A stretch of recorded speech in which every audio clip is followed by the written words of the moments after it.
ఎక్కడైనా ల్యాండ్ పై ఇన్వెస్ట్ చేయాలని అనుకుంటున్నారా? అయితే ఫ్యూచర్ సిటీలో ఇప్పుడే ల్యాండ్ తీసి పెట్టుకోండి. పూర్తి వివరాలకు మాకు కాల్ చేయండి. నమస్కారం. కార్తీక పురాణం 23వ అధ్యాయపు శ్రవణంలోకి వచ్చాం. ద్వాదశి పారణ గురించి చెప్తున్నారు. వశిష్ఠుడు జనక మహారాజుకి ఇట్లా చెప్తారు. అగస్త్య మహర్షికి అత్రిమునీంద్రుడు ద్వాదశి పారణను గురించి చెప్పిన విశేషాన్ని నీకు వివరంగా చెప్తాను విను అన్నారు. అయితే ఏకాదశి ఉపవాసం ఉండటము, ద్వాదశి నాడు పారణ చేయటము అత్యంత విశేషమైన ఫలప్రదంగా చెప్తారు. ఈ ఏకాదశి వ్రతాన్ని ఎవరైనా చేయొచ్చు. స్త్రీ బాల వృద్ధ తేడా లేదనమాట. చిన్నపిల్లలతోటి కూడా చేయించవచ్చు. ఏకాదశి నాడు అన్నం ముట్టకూడదు, అది నియమం. అన్నం తినకూడదు. బియ్యంతో చేసిన పదార్థాలు తినకుండా ఆ రోజు విష్ణునామ సంకీర్తనలోంటి కాలం గడిపి రాత్రి జాగరణ చేసి మర్నాడు ఉదయం ద్వాదశి ఘడియలు దాటకముందే ఆహార స్వీకారం చేయాలి. ఆ పారణ సమయంలో ఎవరైనా అతిథి అభ్యాగతలుంటే వాళ్ళకు కూడా భోజనం పెట్టడము ఇది ఒక సాధారణ నియమంగా చెప్పబడుతుంది. అయితే ద్వాదశి పారణ గురించిన ప్రత్యేకమైన గాథ అంబరీషోపాఖ్యానం ఏటా చెప్పుకునేదే అయినా కూడా ప్రతిసారి ఇది ఒక ముఖ్యమైన ఘట్టంగా కనపడుతుంది. అది చెప్తున్నారనమాట. కార్తీక ద్వాదశి వ్రతం చేసేవారికి గంగా గోదావరి స్నానాల వలన, సూర్యచంద్రగ్రహణ స్నానాల వలన కలిగే ఫలితం కంటే అత్యధికమైన ఫలితం లభిస్తుంది. కార్తీక శుద్ధ దశమి నాడు పగలు మాత్రమే భోజనం చేయాలి. అంటే ఏకాదశి నియమం ఉండదలుచుకున్న వాళ్ళు దశమి నాటి రాత్రి కూడా భోజనం చేయకూడదు. దశమి నాడు ఉదయం భోజనం, రాత్రి ఉపవాసం ఉండాలి. ఏదైనా తేలిగ్గా ఫలహారం తీసుకోవచ్చు సాయంకాలం 6 అయ్యేసరికి, లేకపోతే లేదు, ఏమి తినకుండా ఉండటమే. మర్నాడు ఏకాదశి రోజున పూర్తిగా ఉపవాసం ఉండాలి. అంటే ఆహార స్వీకారం చేయకూడదు, అన్నం తినకూడదు మెయిన్. ఇక మరి ఉండలేని వాళ్ళు ఏదో ఒక ఏకాదశి ఉండాలంటే ఫలహారం చేస్తారు. చేయకుండా నిర్జల ఉపవాసం లాంటివి ఏవైనా చేయగలిగితే చాలా బాగుంటుంది. అయితే ఆనాడు హరినామస్మరణతోటి కాలం గడపాలి, ఏమీ తీసుకోకుండా ఉండాలి. ఈ విధంగా నిరాహారిగా గడిపి ఏకాదశిని గడిపేసి ద్వాదశి ఘడియలు మించిపోకముందే పారణ చేయాలి. అంటే ఆహార స్వీకారం చేయాలి. అంటే ద్వాదశి ఘడియల ముందు భోంచేసేయాలి అనమాట, అవి దాటిపోకుండా. నీకు ద్వాదశి పారణ చేసిన అంబరీషుని వృత్తాంతం చెప్తాను. పూర్వం అంబరీషుడనే మహారాజు ఉండేవాడు. ఈయన పరమ భక్తుడు. హరినామాన్ని వినడం, హరినామాన్ని తలుచుకోవటం అంటే ఆయనకి చాలా ఇష్టం. అయితే ఒకప్పుడు కార్తీక మాసంలో శుద్ధ ఏకాదశి నాడు కాలమంతా రోజంతా భగవదారాధనలో గడిపి నిరాహారంగా ఉన్నాడు. పచ్చి మంచినీళ్ళు కూడా తాకుండా చాలా నిష్టగా ఉన్నాడు. ఏకాదశి తిథి వెళ్ళి ద్వాదశి ఘడియలు వచ్చాయి. అయితే ఈ ద్వాదశి ఘడియలు వచ్చిన సమయంలోనే భుజించాలి, ఘడియలు ఉన్నప్పుడేనని నియమంగా అనుకుంటున్నాడు. ఈ రాజు ఇప్పుడు మనమేం చేస్తాము, ఏకాదశి వెళ్తుంది, వెళ్ళంగానే ద్వాదశి వచ్చేసరికల్లా తెల్లవారిందనుకోండి, చకచకా వంట చేసేసుకుని గబగబా అర్చన చేసేసుకుని తినేస్తాం. ఇళ్లలో చేయగలిగేది అదే కదా. ఈ రాజు వ్యవహారం అట్లా ఉండదు. ఈ ద్వాదశి నాడు వచ్చే తెల్లవారేసరికల్లా సూర్యోదయానికి ద్వాదశి కనుక ఉంటే ఆ రోజున ద్వాదశి గడియలు 12కో 1 గంటకో అయిపోయేలాగా ఉన్నాయి. ఒక్కో రోజు అలా అవుతుంది కదా. సాయంకాలం దాకా ద్వాదశి ఉండదు, పొద్దున 11 గంటలకో 10 గంటలకోనే వెళ్ళిపోతుంది. ఆ లోపల ఈయన అర్చన చేయాలి, ముందు నదీ స్నానం చేసి రావాలి, దేవాలయ దర్శనం చేయాలి, తర్వాత సాలగ్రామ అర్చన చేయాలి, ఇంటికి వచ్చాక నిత్యము చేసేటువంటి అగ్నిహోత్రారాధన చేయాలి, బ్రాహ్మణ సమారాధన కావాలి, అప్పుడు రాజు భుజించాలి. ఇంత ప్రోగ్రాము తెల్లవారి 10 గంటల లోపల ఎక్కడైపోతుంది? కొంచెం సమయం పడుతుంది. మనలాగా ఏదో అట్లా ఇలా పని చేసుకుని అలా చేసుకోవడానికి వీల్లేదు. ఎంతో బ్రాహ్మణ్యాన్ని పిలుస్తారు, ఎంతమందో పండితులు వస్తారు, వాళ్ళందరినీ పేరు పేరున అర్చించాలి, చకచకా చేస్తారు. ఘడియలు దాటే లోపల పారణ చేయాలి, అది నియమం. ద్వాదశి దాటితే ఏకాదశి ఉపవాసం ఉన్న ఫలితం ఉండదు. తర్వాత అది విష్ణుద్రోహిగా పరిగణింపబడతాడట. ఇప్పుడు విష్ణుద్రోహి అంటే అట్లా ఎట్లా విష్ణుద్రోహం అవుతుందండి, ఉపవాసం ఉన్నది వీడు ఎవడో భక్తుడు, ఆ తినకపోతే వాడి వాడు కదా బాధ. అంటే మనిషి గర్భంలో మానవుల శరీరంలో ఉండేటువంటి అగ్ని సాక్షాత్తు విష్ణు స్వరూపం, జఠరాగ్ని రూపంలో ఉంటాడు స్వామి. మరి ఈ ముందు రోజంతా ఆహారం ఇవ్వకుండా, దశమి నాటి రాత్రి భోజనం చేయకుండా, ఏకాదశి నాడు మొత్తం చేయకుండా, ద్వాదశి నాడు ఆ సమయం లోపల ఆ అగ్నికి మనం ఇవ్వవలసినటువంటి ఆహుతి ఇచ్చి తీరాలి. అది భగవంతునికి చేసే నివేదనతో సమానం. ఆ నివేదనకి ఎవరైనా అడ్డం పడితే వాళ్ళకు కూడా పాపం వస్తుంది. ద్వాదశి టైంకి భోజనం చేయనీయకుండా అడ్డం పడ్డవాడికి రౌరవాది నరకాలు చుట్టుకుంటాయని పురాణంలోనే చెప్తారు. ఇది ఒక లెక్క ప్రకారం జరగవలసిన విధి అన్నమాట. అయితే ఈయన ఏం చేశాడు, ఇది ఘడియలున్న సమయంలోనే చేయాలి, అవాళ ఏకాదశి వెళ్ళి ద్వాదశి చిన్న సమయమే ఉంది, త్రయోదశి మీదకి వచ్చేస్తోందనమాట. సరే ఏమైంది, ఈయన భోజనం చేద్దాం అనుకున్నాడు. ఇంతలో దూర్వాస మహాముని వచ్చాడు.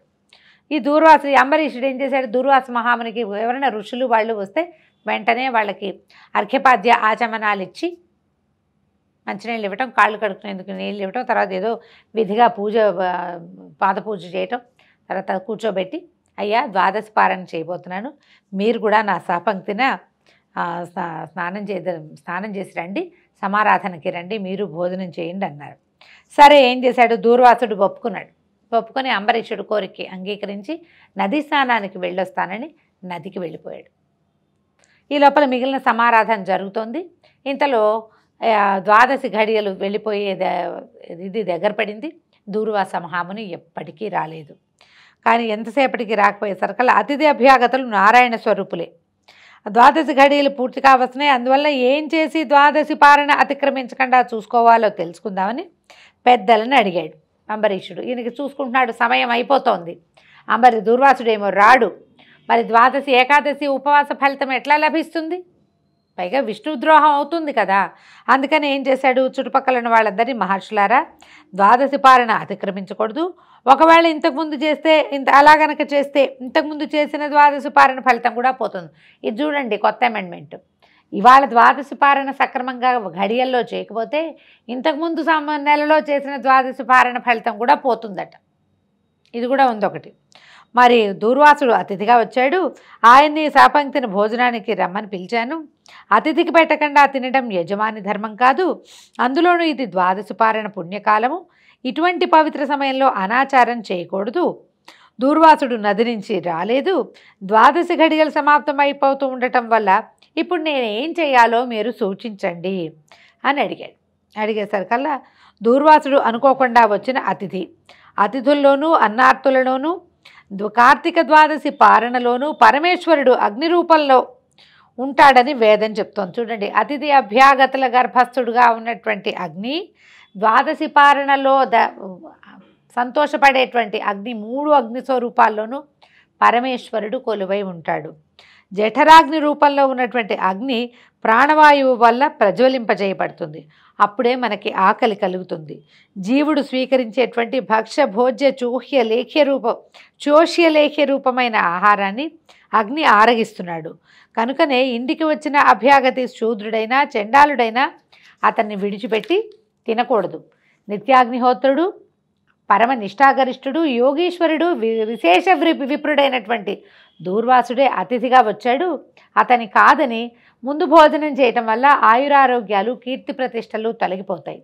భోజనానికి రమ్మని పిలిచి నేను ముందుగానే తింటే ఆ ముక్కోపి శపించే ప్రమాదం కూడా ఉంది. కనుక అతిథిని నిర్లక్ష్యం చేయటం, పారణ అతిక్రమించిన దోషం రెండూ కష్టమే అన్నారు. అతిథి అభ్యాగత స్వయం విష్ణు అని వేదవాక్కు. అతిథి అంటే అనుకోకుండా వచ్చినవాడు, పిలవగా వచ్చినవాడు కూడా, అభ్యాగతుడు కూడా స్వయంగా విష్ణువు అని వేదం చెప్పింది. కాబట్టి వీళ్ళని గౌరవించాలి, నిరాదరణ చేయకూడదు అని మనకి అంబరీషోపాఖ్యానం సూచిస్తోంది. ఈయన అడిగాడు, ఇప్పుడు నేనేం చెయ్యాలి అంటే వాళ్ళందరూ డక్కుపడింది, ప్రతి వాళ్ళకి భయం వేసింది. నువ్వు తినే అనలేకపోయారు, ఏం చెయ్యాలి అనేది చెప్పలేక ఆలోచిస్తూ ఉండిపోయారట. దూర్వాసుడికి భయపడి పెద్దవాళ్ళెవరు అంబరీషుడికి ద్వాదశి పారణ విషయంలో సలహా ఇవ్వలేకపోయారు, భయపడ్డారనమాట. అయితే మహారాజా మీకు తోచినట్టు చేయండి అన్నారు. అంబరీషుడు బాగా ఆలోచించాడు. ఆహార స్వీకారం చేయకపోయినా కనీసం నీళ్లు తాగితే పారణ అవుతుంది, నీళ్లు తాగితే నీళ్లు తాగినట్టే అవుతుంది, కానీ ఆహార స్వీకారం అయినట్టు కాదు, అన్నం తిన్నట్టు కాదు కదా, పారణకి సరిపోతుంది, ఆహారం తీసుకున్నట్టు కాదని బాగా యోచించి, సరే ఆలోచించి పైగా ద్వాదశి గడవకుండా పారణ చేయాలి అని ఆలోచించి కాసిన నీళ్ళని ఒక చిన్నది ఇలా చేత్తో తీసుకోపోయాడు. అంటే ముందు రోజంతా జలం కూడా తీసుకోలేదు, అతను నిర్జలోపవాసం ఉన్నాడు. అయితే ఇది 3 ఉద్ధరణల నీళ్లు తీసుకుంటే ఏ తప్పు లేదని భావించి 3 ఉద్ధరణల నీళ్లు ఇలాగా ఉపవాసంలాగా చేతిలో పోసుకొని స్వీకరించిపోయాడు. సరిగ్గా జలం నోటికి తగులుతూ ఉండగానే దూర్వాసుడు వచ్చేసాడు. వేగంగా వచ్చేసేసరికల్లా వచ్చి నీళ్ళు తాగుతూ చూసేసి వెంటనే ఏం జరిగిందో తెలిసిపోయింది ఆయనకి. తెలిసిపోవటం ఏమిటి? ఓ రాజా, నన్ను అతిథిగా పిలిచావు, నేను రాకముందే పారణ చేసావు, నేను అన్నం పెట్టమని నిన్ను అడిగానా? నీ అంతట నువ్వు నాతో భోజనానికి రండి అని చెప్పావు, నేను స్నానం చేసి వచ్చేదాకా ఆగలేకపోయావా?